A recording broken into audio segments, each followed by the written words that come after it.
una mela. Une pomme par jour. Il est bien connu que les dictons sur les pommes abondent et même symboliquement, elle accompagne les contes de Blanche-Neige, Guillaume Tell et Ève, pour ne citer que les plus célèbres. Pourtant, la pomme n'est presque jamais réputée pour ses aspects gustatifs, mais plutôt pour ses propriétés. Grâce à une immense diversité, ce fruit, qui peut être dans l'imaginaire collectif le fruit par excellence, a des caractéristiques très différentes selon son origine, sa variété et aussi la manière dont il est transformé. Dans notre pays, il existe environ 2000 variétés différentes de pommes. Ça va des nombreux types cultivés dans le Trentin et le Haut-Adige aux variétés anciennes récupérées dans des vergers pratiquement oubliés. On trouve les croustillantes et juteuses, les sucrées et farineuses, les petites et moches et les grosses, rondes et brillantes.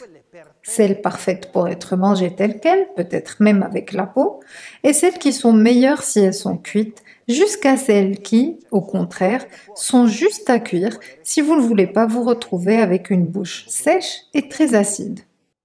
Vous ne le savez peut-être pas, mais la pomme, même si, comme nous l'avons dit précédemment, est probablement l'une des premières images à prendre forme dans l'esprit de la plupart d'entre nous lorsqu'on parle de fruits, n'est pas un fruit. D'un point de vue botanique, en effet, elle est classée comme un faux fruit. En effet, ce que nous consommons, c'est la partie finale du pédoncule de la fleur et non l'ovaire, qui est représenté exclusivement par la partie centrale avec les pépins.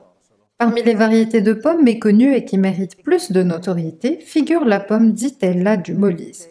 C'est une petite pomme dont la plante est présente à l'heure actuelle, avec très peu de spécimens à Molise, mais également en Campanie et dans les Abruzzes. Sa caractéristique la plus importante est peut-être la longévité. Ce non-fruit, comme nous l'avons désormais appris, une fois récolté, peut tenir dans le garde-manger pendant plusieurs mois sans être endommagé de quelque façon que ce soit. Un détail très important est certainement bien exploité, par exemple par les bergers qui, à Molise, se déplaçaient le long des pistes de moutons pour la transhumance traditionnelle des troupeaux.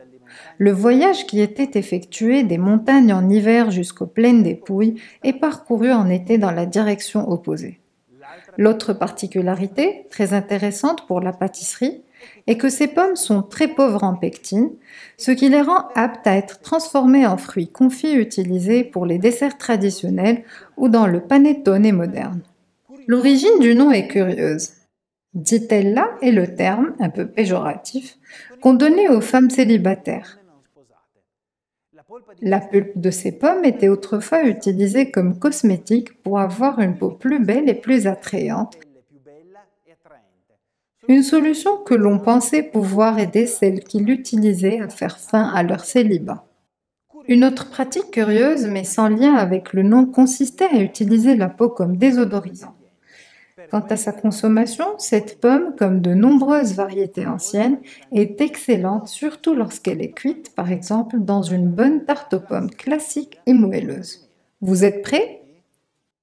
Pour une bonne tarte, vous devez d'abord peler et couper 5 pommes en petits morceaux. Puis dans une petite casserole, faites fondre 150 g de beurre et une fois fondu, ajoutez 5 cuillères à soupe de farine et 5 cuillères de sucre et mélangez bien. Maintenant retirez le mélange du feu et ajoutez-y 3 œufs, un à la fois. Mettez ensuite les pommes et si vous le souhaitez, ajoutez une poignée de raisins secs trempés préalablement dans de l'eau tiède. Dissolvez maintenant un sachet de levure dans un peu de lait et ajoutez-le à la pâte.